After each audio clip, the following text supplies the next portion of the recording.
How to connect a custom domain to Shopify. Hey everybody, welcome back. In today's video, we will be guiding you process in step by step. So let's just get started. So what you may do is you may head over to shopify.com, which is admin.shopify.com. First of all, head over to admin piece. And once you are there, you will be finding this interface on your screen. Now what you may do is you may head over to your settings. For that, locate up the settings icon right here in the bottom left corner of your screen within your Shopify piece. Admin piece, locate it up, open it up, and you will be finding your settings opens up. Now from here on your left hand side, you can find different options. You need to look out for the option called domains and open it up.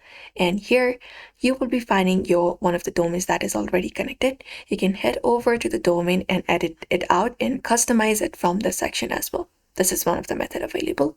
Or if you would like to add up a new domain, what you can do is you can look out for this section right here. Before that, you can, as I said earlier, you can head over the general section and customize your store details and everything, and you can basically customize the domain from the section right here. But if you would like to add up a new domain, custom domain, what you can do is we have two options available, which is buy new domain and connect existing domain. So you can either go ahead and look out for connect existing domain. You can just go ahead and type in the domain.com, which is example.com, shop example.com, etc. After that, click on next and follow up the process and do so.